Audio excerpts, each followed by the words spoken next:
Hey folks, I'm Tom Vasel, and today we're taking a look at the top 10 board game franchises of all time.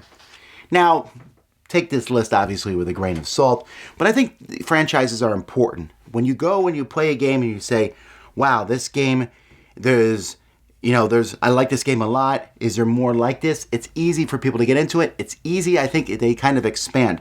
Now, one thing I'm doing here for the list, I made up my own parameters. What is a franchise? Well, I'm just making up my own parameters. First of all, it's not a series. Okay, so for example, the Tiny Epic games, they're great, some of them, but they are a series of games. So I wouldn't consider that to be a franchise. And it's not just a game, and then it's card game version. Because any game that wins a major award gets that, or a dice version of it. And there are a lot of cool little ones that are still a little too small, maybe for me to talk about. So like Sentinels of the Multiverse is like a little franchise that we might see expand in the future. We'll see. But I really like that idea. So let's talk about these. Number 10 for me is the Battle Line franchise. This is from Richard Borg.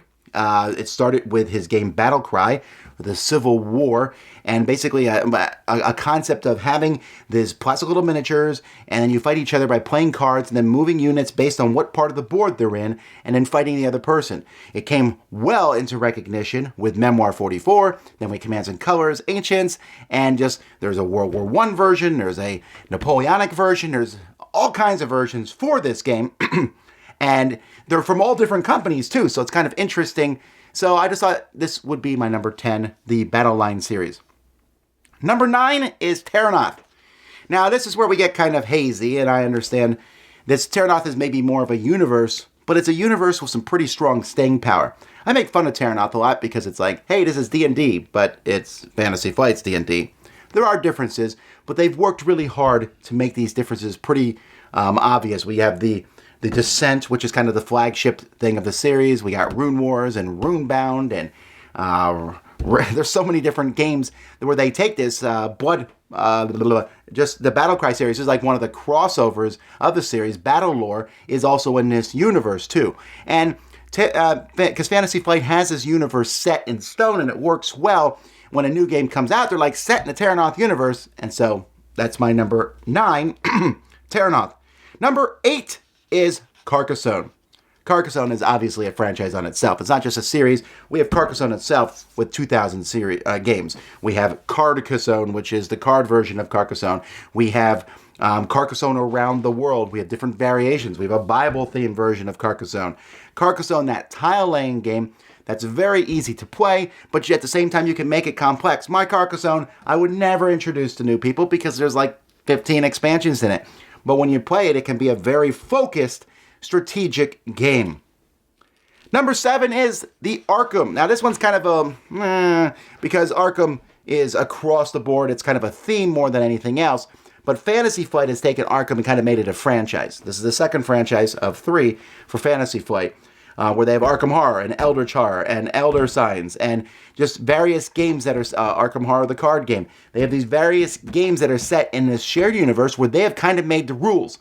Yes, it all started with Lovecraft, and it uses a lot of Lovecraftian stuff, but it's now kind of their thing. This is their own universe, and these different games, you'll play a character, they have the same characters in them. I like that a lot. So the Arkham, the Fantasy Flight universe. Number 6 is Warhammer 40K.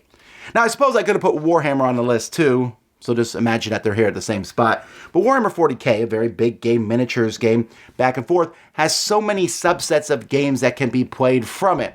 There are so many board games that are based in this one, and also in the fantasy one. So again, that's kind of their tie. So you got Blood Bowl that comes from the fantasy one, and we have Necromunda and other games. I mean, nowadays, Games Workshop is producing game after game after game that kind of are in these universes, but they're different things. So it's like its own franchise. And it even has expanded outside of that, where you're seeing Blood Bowl, the card game from Fantasy Flight, or the 40K version of Talisman that came out from Fantasy Flight when they had their partnership with that. And we're seeing a Dice Master set come out for Warhammer 40K this year. So that universe kind of is expanding and growing.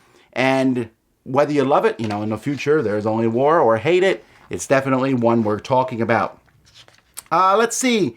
Number 5 is Pandemic.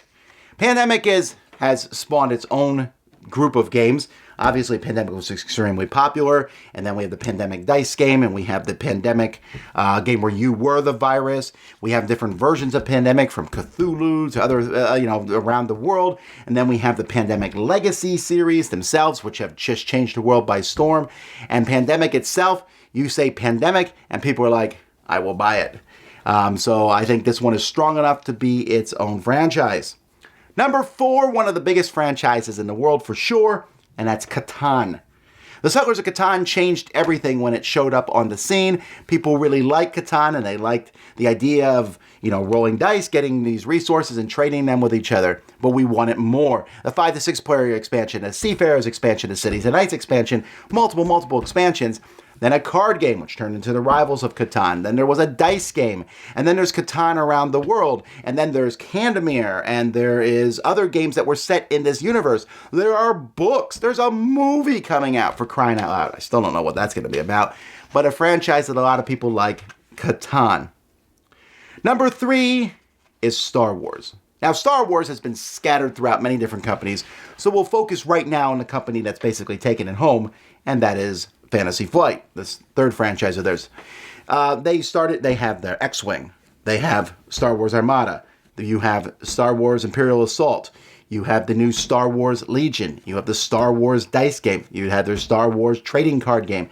And each of these is in that universe, but they're very different. Star Wars is one of the most valuable properties in the world, and Fantasy Flight, again, has focused on not just working with them, but adding their own characters in and things into this really unique, interesting franchise where we sit there and go, what's coming next from Fantasy Flight that's going to be Star Wars? Number 2 is Munchkin. That's right, Munchkin. Munchkin's a huge deal. And I think Munchkin is great for the hobby. Now, I'm not the biggest fan of Munchkin itself. This game, which is a silly play, fun, we're making fun of Dungeons and Dragons. As you play these cards and you do different things and go up in levels, there is a ton of Munchkin out there. There's Space Munchkin, Superhero Munchkin, Ninja Munchkin. John Kovalik has done the art for, like, so many cards for this game. And it's a huge game that's brought a lot of people into the hobby. But it's expanded outside of its core game. We have Munchkin for kids. We have a Munchkin expansion for Smash Up. We have new Munchkin board games that are coming. We have the Munchkin CCG. There's a Munchkin Tower Defense style game. And there's all these games that are being set in this universe and more because it's a valuable property.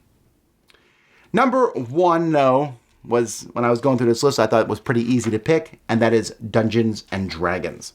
Now, Dungeons & Dragons, you say, wait, it's a role-playing game. Sure, it's a role-playing game, but the Dungeons & Dragons universe and franchise has moved into board gamings with a vengeance. Now, it started with the games that I have right up there. I don't think you can see them on the thing, but we got the Tomb of Annihilation, The Legends of Drizzt, Castle Ravenloft. It went into Euro games with Lords of Waterdeep. We have all sorts of Dungeons & Dragons board games that are being made. Now, I thought about putting Magic the Gathering, but I don't think it has the reach, and it hasn't made too many things outside Magic yet. It might show up eventually. But Dungeons & Dragons, we have Euro games, we have Assault of the Giants, we have Dudes on a Map, where everyone's fighting each other in big battles. We have games where there's just so many different games that are based on Dungeons and Dragons, and they're scattered across many companies. Right now, Wizards of the Coast has it. A few other companies are making them too. And I really like this series, and I think it's really good because it brings a lot of people who like the RPG Dungeons and Dragons into the board gaming hobby. Hey, franchises. I'm probably wrong in many things. And again, I'm using this terminology very loosely. I'm not necessarily in the same franchise in a movie thing. So maybe universe would be better, or grouping. I'm not sure what the best word is, but tell me what your favorites are in the comments. Tell me where I'm wrong. Let me know. Until next time, I'm Tom Vasel, and you've been watching my top 10 favorite board game franchises. Thanks so much for watching the Dice Tower videos. Find more great videos and reviews, as well as our top-rated audio podcast at Dicetower.com. You can also find other great shows at DicetowerNetwork.com. I'm Eric Summerer, and you've been watching The Dice Tower. The Dice Tower is sponsored by Cool Stuff Inc., where you can find great games for great prices. Cool stuff in stock. Check them out at CoolStuffInc.com.